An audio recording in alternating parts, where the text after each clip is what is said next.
Hi, welcome to Creative Cousins. If you are new, we are two cousins and we make art. Today, our main topic is finding courage to be yourself as an artist. We'll also talk about our recent creations and we'll end it with a childhood memory. How's it going, Allie? It's good. Yeah, I'm good. I'm happy to be here. It's a great day. How are you? I'm good, just another day. Not too much going on besides work later. But yeah, other than that though, mostly good. And yeah, I really though want to hear more about your recent creations. Yeah, so we can go look at the folder. So these pictures are from a wedding that I second shot for the Grams photography. Um, it was an October wedding, Mm-hmm. and the reason I included these was because I think this is one of my favorite weddings I've ever had the pleasure of being a part of.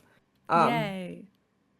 I just kind of wanted to like talk about this wedding, like not even necessarily like the pictures. Like I think it's great for us to look at the pictures, but I think like I just want to talk about how what I liked about this wedding and like we can look at the pictures first, so we'll just kind of scroll through. I got to do like some cool like shutter drag on that first picture, like 05220. Okay, I I got to see do it. I got to do some cool shutter drag on the dance floor. It's It was fun. a very lively dance floor. Um, this whole wedding was just so fun and like so laid back and such chill vibes. And I really was like vibing with this bride. Like, I feel like Aw. she was very like like a very centered and well-adjusted person. And I think the lead photographer like said it best when he said like how she handled like things going wrong on her Yeah. day was just like acceptance and like things are always going to go wrong, and I think if you can still find ways to like have fun and like ignore um the bad stuff, like it's going to make your Mm. day like so much easier. Like the best laid plans, it's good to have plans, but they don't always like work out exactly how you want them to. Yeah. So, yeah, we can kind of just scroll through these. I don't have anything like in particular to say like about any one particular picture, but I did Mm. really enjoy like the theme of this wedding. It was very like woodsy and whimsical. And they did a hand fasting and it was beautiful. They had like a really beautiful like Celtic rope for the Mm. ceremony. And yeah, I just really enjoyed being a part of this day. They were also like so like excited to do their couples portraits. Like I wasn't the one doing them, but I watched the lead photographer like get them like in her wedding dress, like get them in a canoe and like take pictures of them in the canoe. And like she was so like I don't know, just like free spirited about it and like just wanted to have fun and get good pictures. And yeah, I just like really enjoyed this day. A lot of the guests were like very nice um and like fun to talk to, and it was just a good crowd, so I just wanted to kind of show some of these pics. Awesome. Can you describe a little bit about what hand fasting is for those that don't know? Yeah, that's a good question. A hand fasting is a it's a Celtic tradition, and it's very old, but it's also associated with like pagans, because it was like pre-Christian Christianity like tradition Mm. in certain parts of the world. So it's where the expression tying the knot comes from. Mm. What That they makes do sense. basically, it's very like symbolic when you hold your hand with your partner. They put the rope over top of it, they say a few words, and then they actually tie the rope around your hands and make a knot. And when you remove your hands, they like pull it taut so that it's actually a rope with a knot in it, and then you get to keep that as like a symbol of your union. So Um, cute. it's so cute. It was the second hand fasting I'd ever seen. Um, and like for me personally, like I think that I want to do that in my future wedding. So the fact that I got to do two of those hand fastings, like not even a month apart, and I didn't know either wedding had like a hand fasting until basically like the last minute. So that was kind of cool for me. I just felt like I was in the right place, that like everything was kind of coming together, and that like I don't know, like the universe like had a plan for me like to be there, because it's very common, I think, from what I've heard from certain photographers, like hand fastings are more common on the West Coast. Um, so I've I can see that. the photographer, the lead photographer that I worked with for this wedding had never seen one before. So the fact that I did two in a month is like kind of crazy to me. That's like really cute though. I really like the idea of it because it sounds so much more romantic. It is. It's like it's kind of like a ritual, but it's also like really symbolic, and it's really romantic, and it's different, you know? Yeah, Um, I think that's part of the fascination that a lot of people have with it, is that it's just different from the norm. yeah, But for me, it's like significant because it's like so magical. yeah. Reminds me of Outlander, the show Outlander. They have a I hand never I never fasting. watched They have a hand I never fasting. I'm watched pretty Outlander. freaking sure, but I mean, I think that's because it was normal back then. I think it was because it's 1700s. Anyway, but but anyway, so I'm pretty sure that's what it was. And I just think of that. Yeah, that makes sense. Um, that is cool. I didn't know that. Um, Um, yeah, I really like all your photos. They're very cute. Thank you. It It's was definitely like, also, I just want to say it was very overcast oh yeah. during the ceremony. So editing Mm, was actually kind of challenging. And like I oh know like there was a whole thing about like, you heard about like Sepia Bride, right? yeah. Um the problem with like that was like, oh, the bride was like upset because it was super overcast, and like she felt like the editing wasn't changed for it. Well, let me Oh tell you, I changed my editing a lot to try to make these look brighter, but there's yeah. only so much you can do when the day is that overcast. It was super dark. And like my exposures are good, but even still, it gives a very blue tint to everything. Like everything was very blue. Mm, So it was really hard. I had to really warm up the photos. But if you warm it up too much, then it looks weird. So yeah. there's only like so much you can do. Like you can make adjustments, but the photos are gonna look different. They do look different than my other photos I've taken on sunny days, Yeah. and there isn't always a way to fix that in post. So I just wanted to make that point, because sometimes how it was shot really does make all the difference. Exactly. It's and that's so hard to predict on your actual wedding day. It's so and that's something that I'm sure a lot of brides and grooms have a lot of stress about, just dealing with the fact that that it might just Right. not look Like good. this is like my personal opinion, and I know like not everyone's gonna agree with this, but there has to be a level of acceptance that you have towards whatever happens on your wedding day. Otherwise, you're just gonna make yourself unhappy for no reason. Like Hmm. this bride, like she loved her photos. Like this is a picture, this is a moment. Like it's not just about how the photo actually looks. Like it's literally you getting married to your love of your life, Yeah. and you have evidence, you have proof of that. Like you have like a documentation of it, and like even if it's not like perfect, like it's like that should still be like really special, you know? I don't know. I just think sometimes it's not about the photos, it's about how like you felt, it's about the memory, it's about the moment. It's not just about the photos. Like it's like that thing that is so trendy right now with documentary photography. It's like your wedding day is not about the photos. The photos are about your wedding day. Like Oh, um that's that's just true. kind of like my personal belief, but I mean, I'm that's not. exactly how it was, you know? Like your day was cloudy. Don't you want to remember that instead of trying to pretend it was sunny? Like you're going to forget these things over time. So I think it's important to have like a realistic memory of it. Yeah, and I'm a very like nostalgic person, and so I like looking at photos and then the memories that come from that photo. It's like you remember things just from looking at the photo. So I think that's like Exactly. the important thing is that you are getting that memory. I Yeah. also think if I were to make that photo look like it was a sunny day, there would be details and memories that would be lost as a result of that. Mm. Like when you look at the picture and you remember, oh, it was cloudy or it was rainy, you'll remember like, I don't know, some joke that somebody made about like it being rainy and not being good luck or something, or you'll Yeah. remember like everything you had to do to like make sure that like you didn't get wet or whatever. Like, I don't know. There's just so many things that are attached to like one image that you Hmm. don't really want to like you don't want to alter it too much because then you're going to lose the stuff that, you know, is makes that image. So, It makes it unique to what was your moment. Otherwise, it'd just be somebody else's moment. It wouldn't yeah, be exactly. relevant to Yeah. you anymore.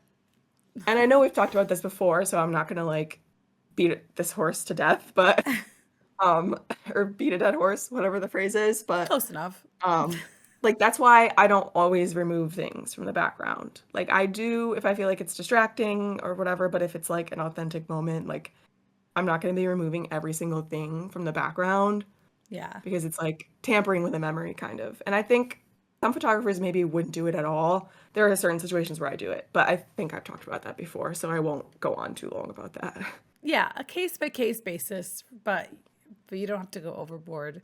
Try to keep most of it um, true to life. That's true. Yeah, yeah, exactly. But but yeah, thank you for showing all of your photos. I hope you could do more You're hand welcome. Thanks for your fastings input. in the future. I hope so too. I just find the people who want to do them also are like just people I really vibe with. So Probably more it was chill, I yeah, feel it's like. I great. feel like a lot of them would be really chill. Like Yeah, yeah, they're very I don't know. I mean, if you're doing it, then you have some sort of spiritual side to you, and I think you yeah, might just think it's those are people cool. yeah, that too, but um but yeah. Anyway, but yeah. Um, but would you like to introduce today's topic, Allie? yeah, so today we're going to talk about the art of being yourself. Um And I think this topic was one that I picked because it's something I've actually been struggling with lately. And whenever you go as an artist to try and find your brand, find yourself, like find your niche, it is definitely a process that I feel like is kind of similar to like soul searching and finding yourself because it's ongoing, right? Like it's never Mm-hmm. just like, oh, I found myself and now this is what I am and I'm never changing. Which is one of the things that makes it so difficult because I think Yeah. we have a tendency to like want things to be perfect and to have a concrete answer that will like never change. But it's like a lot more complex than that. And I chose this topic because I think it's something that everybody struggles with. And I thought it would be therapeutic for me to talk about it because it's been on my mind a lot lately. That's so fair. It's and especially in the time where you have to like post so many things on social media and you have to like curate this version of you that will hopefully get more views and you know, comments and interactions. It's really hard to focus on just like what you want to do and what will be the like what will help you the most. It's just really hard. So I'm still working through it too. Yeah, I think it involves asking yourself a lot of really tough questions. And they aren't the kind of questions that you can just sit down and write out an answer to.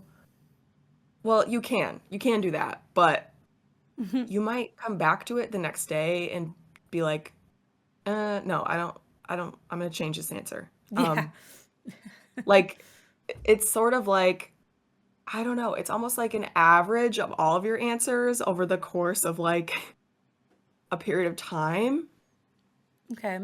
Um, like I find that like my answers change, but I'm starting to notice patterns.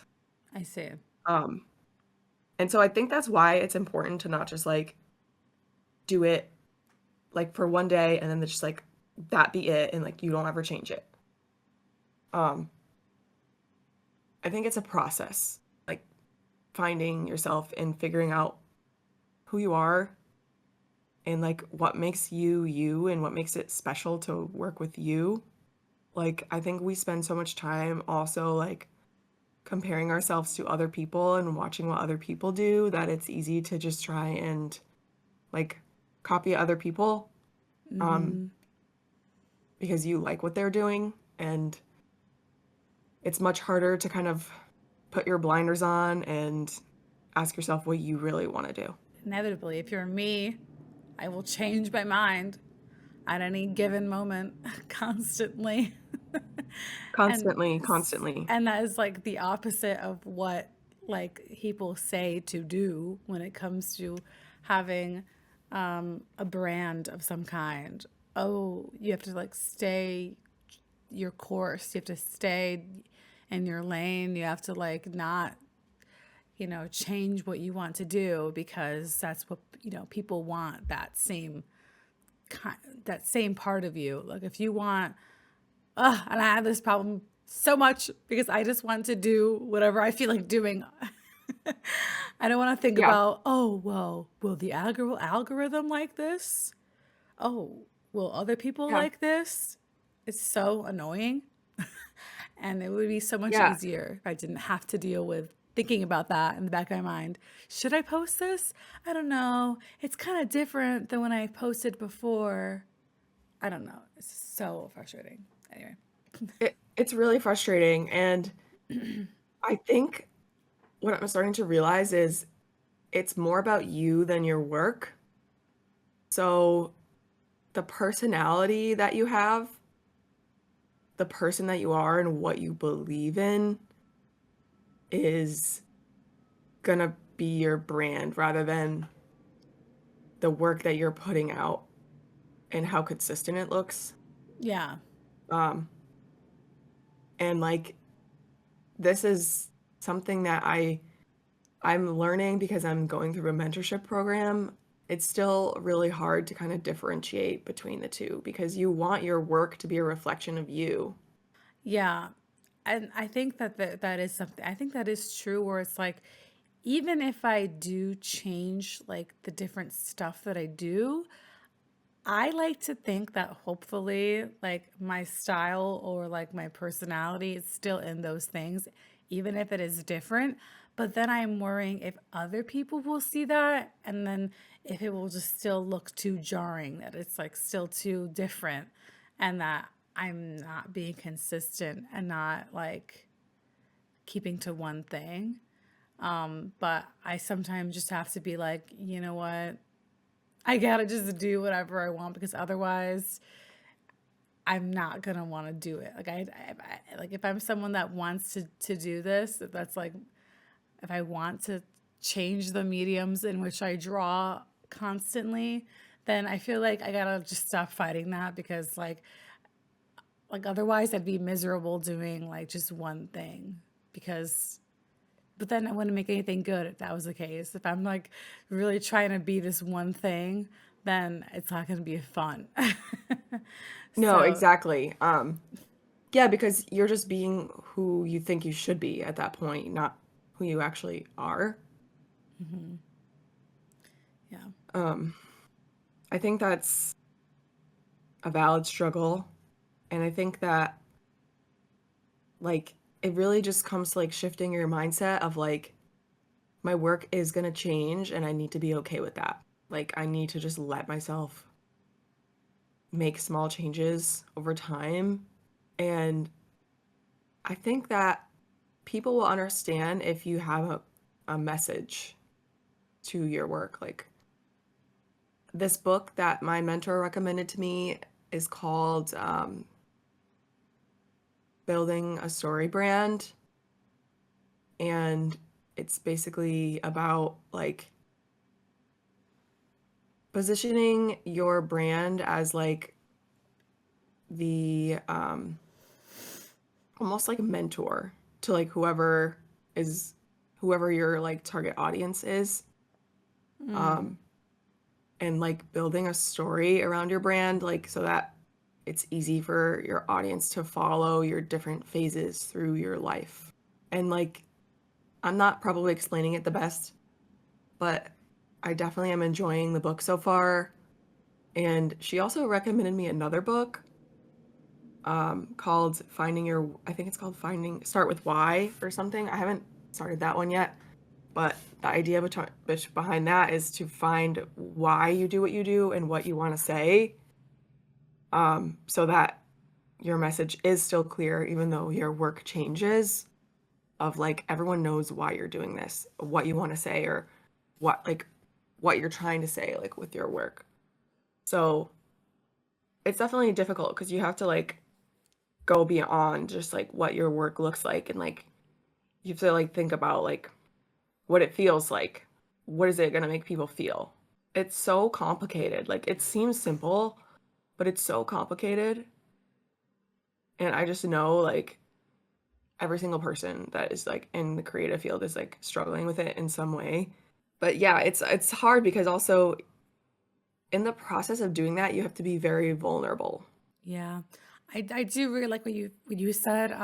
It's about what it feels like, what your art feels like. And that's hopefully the goal, that you still like your artwork, even if it changes, it still feels like you.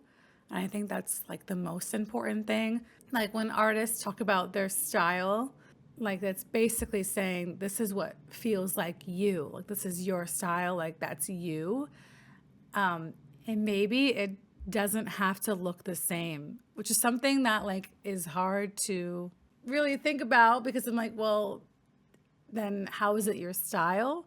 But I still think that it could still feel like you, but it still is your style. Like it, even if it doesn't look exactly the same as your other work. Yeah, so I think what the book talks about is like it can still feel like you if it looks different, if it has the same message, like if it still says what you want it to say. Also, I think that you could have different things you want to say in different pieces of work. Like for example, if you are feeling like you really want to, there's a cause that you really feel is important, and you want to say something about it. Like there's like something going on in your life, or things happen in your life that, and maybe you want to make something based off of that feeling or that thing you're going through. Technically it's kind of like a different message that you're saying, but hopefully that message still sounds like you. Like it's still something that you believe in. I hope that this I is making think, yeah, sense. no, it's making sense. And I think that's like the whole point of like not just like stopping at like the one answer that you get when you ask yourself who you are. Because I think people want to see you go through those phases of life. Like they just want to understand. Like I think fundamentally people want to like understand like why we're here, like what our purpose is, like we're all a part of a bigger picture. So I think like if they are looking at you and being like, "Oh, she's going through this. Like I've gone through that." And like it's like connecting like over art. So like if your message changes, I think it's still okay because you're showing that you're just going through life and like this is something everyone goes through, and right? And this is why we make art, is like try to figure out like what is going on, like why are we here? Like what is happening to us kind of, and like other people look at it and be like, yeah, like I relate to that. You know what I mean? It's Like all about I being think relatable. it's about being relatable and it's about being authentic, and that requires being vulnerable.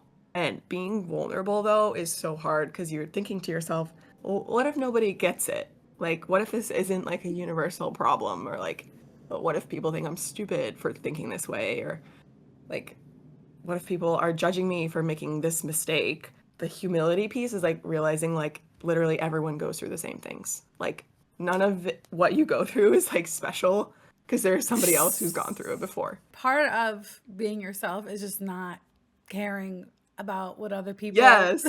It's just really just like, okay, it's fine, I'm gonna just do my own thing. Like you might not agree with it, that's good for you, but you just gotta focus on like, well, that's what I want to do. This is about being, it's kind of a little bit selfish, I guess. You're like, I gotta be about, but you just most about like being like, I don't care what that person thinks.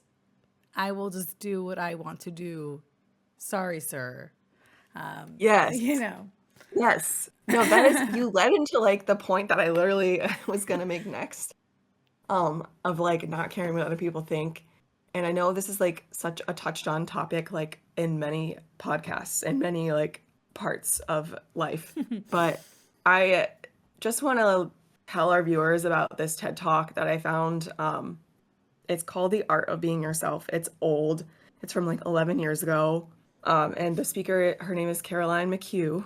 She's basically talking about like how to like be your authentic self and how to not just be like a copy of other people. I think there was one thing from the video that really stood out to me, and that was her saying that out of all the remarkable people that she's met, or I don't know if she said she's met or that someone she knows, if this was a quote from someone she knows, Mm-hmm. but the gist of it was like the remarkable people that she knows, what makes them remarkable is that they, and she means remarkable not in the sense of like, she specifies this doesn't mean like successful monetarily. It doesn't mean like well known. Yeah. She means remarkable in the sense of like, they are good, they are able to become good at anything that they try. Like, they could just on a whim decide to do something and then become good at it. Like they're just talent, like they're just talented individuals where they, when once they set their mind to something, like they just do it. Yeah. And she says what these people have in common with each other is nothing. Yeah. Like all the like remarkable people, like they are don't have anything in common with each other because they're not worried about like being like anybody else. Um, Mm-hmm. so that was like the TED Talk itself is like pretty wordy and like she uses a lot of big words and it was kind of hard for me to follow some of it. But I wanted to talk about that one thing because the comment section on this video, I feel like was even better than the video itself. Um, so what to your point, Beth, of like not being like not caring what other people think. Yeah. And the reason I used like the word humility earlier is because of like this comment that I saw. Humility is not thinking less of yourself. Humility is thinking about yourself less. Like stepping out of like your inner world and just being in the present and stop thinking about yourself is like how you just do and just be yourself. So like if you're ever wondering like who am I and like sitting there hemming and hawing about it, like you're overthinking it. Like you need to just think about yourself less and just do and just be. And that's how you like are yourself because you're not just thinking about, well, you also kind of want to think about who you want to be, but you kind of just, if you think about that too much, like you're gonna like limit yourself into like only Yeah. being in that mold. Yeah. Don't um second guess yourself. Just go with it. yeah, just go with what your spirit wants to do, like what you feel called to, and it will just bring you to a place where you're just like, yeah, I'm okay with, who I am. Like, I don't feel like I need to be anybody else. The video did say something that reminded me about like the whole not caring thing. Is that when they were talking about when you're a kid, and then also when you're elderly, that's when you kind of care the less and you're the most like yourself. And it's so Yes, funny. It's like so true because it's like when you're elderly, you're like, you know what? I'm gonna sit and enjoy what I have left, and I'm gonna do whatever I want, and I'm gonna say whatever I want. I mean, they're just being honest about what they're feeling, right? So it's exactly. so funny that it's just like, it's so true because it's that. And then when you're a kid, it's like the opposite. You don't really know like what the wrong thing to say is. You're just being super honest. Especially, I've seen that a lot as someone who works with kids and the younger ones, like before they turn about like 7 or 8. When you turn 7 or 8, you start thinking about more about like the people around you and like not saying the wrong thing. But before that, you're just kind of like, I'm just gonna do whatever I want, which can be very annoying sometimes in a classroom setting. But it's also like that's kind of to be expected, and they don't really care because they're just doing whatever they want to do. So Just have Yeah, that. and they need that freedom to an extent, you know? Like, I think that that part of life is so crucial to have that freedom because that's where, like, they kind of figure out, you know, like, they need that experiential time Yeah. to, like, do whatever and say whatever, and, like, it's Yeah. important to have that before you have to kinda grow up, and, um, I'm just thinking too, like, as you were talking about, like, kids doing whatever they want, I in my mind was just picturing, like, a young child, like, scribbling on a piece of paper with, like, a crayon. This is, like that's, like, true, like, creativity because they're literally just, like, doing whatever they want, and, like, they're in, like, a flow state of, like, just letting whatever emotion they feel, whatever thing is happening, like, come out onto the paper of Yeah. them, like, doodling, and, like, that's, like I don't know, I feel like when you get into that flow state of, like, just not having a plan, not having, like, necessarily a vision, just accepting whatever is, like, gonna happen as a result of just, like, doing whatever you feel like, that's, like, where, like, really beautiful stuff happens, I feel like. I'm not saying, like, crayon drawings are, like, amazing art, but, like, I'm just saying, like, I kind of can see how, like, if we were more like children when we made our art and we're less attached to, like, the outcome, Yeah. I then, like, it would be a better result. it's really funny you say that because I literally see kids do that all the time. Because in the beginning of class, they have like a few minutes to themselves and they can do what's called free draw, which is what they get a piece of paper and they just do whatever they want. And so it is really funny. Like you just see them like just draw the most random things. And like sometimes they're not completely random because they know what the topic's going to be like that lesson. So they'll just practice drawing what's going to be the lesson. But then sometimes when you just don't tell them what the lesson's going to be or what the project's going to be, they're just like, all right, I'm going to go draw a race car because I love race cars. And it's just like the most, That's so cute. it's just like the random, they don't think That's where about their it. personalities come out though, Yeah. you know? So they just do whatever. And then it's actually true that like for my younger kids, we don't give them as many like references because they don't really need them as much because they use their like more of their imagination. But as they get older, Yeah, they that's cool. as I they didn't get know that. older though, we give them more references because they need it more and they're trying to make it look more true to life. So, but when they're younger, it's kind of just more like exploring like that kind of like all different kinds of things. We still give them like one sheet of paper of like different just to give them an idea. But yeah, we limit it because they are able to actually think of things on their own pretty quickly. You'd be surprised. But yeah, as you Yeah. get older, though, that changes. I think I would be surprised, honestly. It sounds really cool that you get to, like, be a witness to that.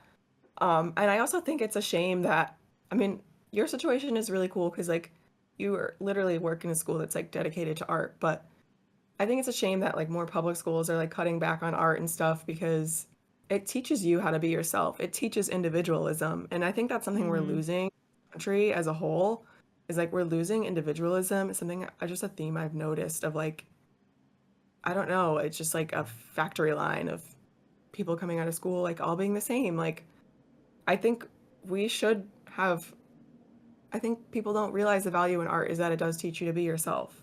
And like the spirit of this country is like being yourself. Like the spirit of entrepreneurship is being yourself. And I think we're like if we cut art, like we risk like losing that. Um, because we're just teaching children to just be like everyone else and they need to express themselves at that age especially. Yeah, I agree. Obviously, I work with as being a part of it. But yeah, people do need to have that moment for expression. It really helps them be themselves. And they, especially in that crucial time that they are learning about stuff like that, they learn a lot when they're like very little. You learn like super fast compared to when you're an adult. So it's really important to have that time to express Yeah. yourself. I also think like so many of the world's like biggest problems have been solved by like creative solutions. And that just doesn't happen like because like somebody is really smart. It happens because like somebody is like really imaginative and is able to think beyond the norm. That's And how like we're able to invent things, right? exactly, that's how inventions happen. That's how problems are solved. So if we don't give people space to be imaginative and creative when they're young, like they're not gonna think outside the box. Yeah. Without people trying to solve problems with their creativity, I don't know how we would really solve problems. Yeah, you need to be Yeah. creative. Um, Yeah, exactly. yeah. It's just crazy because like I feel like unless you like really practice art though, or like really immerse yourself in art, or like unless you've had experience doing art, you just wouldn't think that way. That's why I think it should be mandatory for everybody to do it at some point. Yeah, I mean, I hope to think that people will, even if they don't do art though, like in a very like specific kind of way, they still express their creativity in other ways. Even with like writing and like I think True. hopefully they still have writing That's true. classes in school. Yeah, Um, they better. well, so when I worked at a private school as like a first grade teacher, we did like little creative writing stuff and the kids had to write stories and stuff like that, so they do have things like that, and you know other ways to hopefully express their creativity even if it's not traditional art. But yeah, it Yeah. definitely would help if you broaden those different activities for the kids to do. Yeah, I also just want to express my gratitude for like us being able to be here and do this podcast and talk about this stuff because I feel like even like from now to like the time when we started this podcast, I feel like I've changed. Like I've had a lot more, I don't know, I've had a lot more challenging things to like think about, and I've grown a lot from doing this podcast with you because our conversations like about this stuff like really just like change my like perspective. I don't know how to describe it very well, but I mean, I think it helps talking things out, and it's helpful to talk to somebody about that type of stuff, and then makes you think about it in different ways, hearing somebody else's perspective too. So, yeah. yeah. Do you have anything else you wanted to say on the video or on the comments or anything? Yeah, I just want to say one last thing. One last topic we didn't discuss was that we should, even when you're trying to stay true to yourself, it's important to also be open to constructive criticism from other people. So when we say like, oh, it's important to like do whatever you want, but also what helps you improve is getting others' feedback and just kind of, taking it on board and figuring out like what parts to implement in your art and what parts that you might not agree with. But I still think it's important to get that feedback so you're not just like in your own bubble that you don't improve. But Yeah. yeah, Oh, I completely agree. And I think that to be specific, that should be in the post art stage. Like you've already made the art. Like yeah. don't take anything from anybody like before it's done. Just do what you want to do, but definitely like I think you're right about that being a Well, very, very important part of the that's process. that's true. But Because that's when you talk about what the art even means. That's when you have a discussion that maybe could yeah. change someone's perspective or Yeah, I mean, that's how we do critiques in school, because it's important to get other people's perspectives. But I will say though, when I am like feeling stuck about something, I do like in the middle of my art, I will ask for feedback and stuff. So it doesn't always have to be the end of the artwork, because sometimes you're really struggling and you really need some help. And so you might makes ask sense. Yeah, people. that makes sense. I've never actually done that, and I think that was actually really good for me to hear right now. I mean, I've kind of done it, but You not think you've like done with. that when editing and stuff. But I guess I have, right? Because I've sent you stuff before it was finished, right? Yeah. Yeah, I guess I have. I didn't really realize that I've done that. Like I hadn't thought about it like that, but And it's important to not feel like you to feel like, oh, I can't ask for any help. Like, no, you can always True. ask for any help, or any kind of second opinion will actually help you, especially if you're to like send it to somebody else. Getting that second opinion Mm, yeah. before you give it to somebody else, like if it's a commission or a client, I think is very helpful. Yeah, honestly, I should do that more. Like, I should do it before I send any gallery out. Like, it would be cool if I could just pay somebody to do it every time. It's sort of like how when you send out, something you wrote, like you have an editor, right, before it gets Yeah. published. But yeah, just some things to think about. But yeah, I Oh, yes, always, and yeah. there was one last comment too I wanted to say because it is the top comment on the video. Um, Someone wrote, "My mom always said, if you only knew how little time people every day spend thinking about you, you would stop worrying about it." That's so true, though. Like, you think that everyone's thinking about you, but nobody's thinking about In you. reality, everyone is just thinking about themselves. Yeah, like, don't. And I still have this problem. It's really hard not to think about what other people think. So I understand. It's something that I will take forever to really get over that, but it is true though. I know that people don't care. So that was a really good discussion. That does bring me into a childhood memory, which I am reminded of right now because, Allie, are you wearing a vest that my mom made or your mom made? Actually going to bring this up. It's so funny. Yes, I am. I'm wearing a vest that your mom I made knew it. because I went home last week, and my mom said that your mom gifted her a lot of stuff that they never sold. Yeah. So she gave me like the thing that was like too small on her. So this vest, I've worn it like 3 times since my mom gave it to me.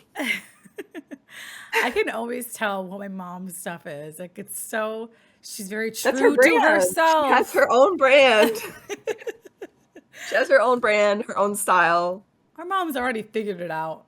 Yep, they really did. My mom's brand is gardening, I think. She's gardening. Yeah, she's a gardener. I know what fabrics my mom likes, and I know the way she sews. Like, I just know that seam. Anyway, but the memory really just ties to our moms making clothes together. They like have their own like brand that they kind of did together, sort of like they would go to craft places, like craft shows, like in Like little fairs. Yeah, they would like markets. rent like a table And I to would display their wares. have memories of having to go help out. And we would also always have like my mom like give us stuff like during Christmas. Like she was like give away scarves and things like that, and like give some all of the relatives basically. You get a scarf. You get a scarf. You get a scarf. Which scarf in this bucket do you want? You can have this one of these scarves. Like Yeah. the ones that didn't sell or anything like that. So anyway, it just Mm-hmm. brought back They memories. had a name. They had a name too for the business. Wasn't it like Glow's Creations or something? No, I thought it was Glow Izzy. Maybe it was Glow Izzy. That's so funny because it's just a combination of their names. I think my mom's stuff by herself was called Glow's Creations or something, or Glow's Art. But Glow Izzy Right. was their combo name. Yeah. Because your mom would make jewelry for the most part, and then my mom would make just like a lot of the clothes. I think your mom Yeah. made some of the clothes, but I think your mom mostly did jewelry, She might have right? done some, but she mostly did like earrings and bracelets and Yeah, so I think yeah. that's anyway. So that really brought back memories. You wearing that, so. Anyways, I'm glad that tied in really well with today's episode. But thanks for watching, and we'll see Yeah. you in a couple of weeks. Thank you guys. Bye. Bye.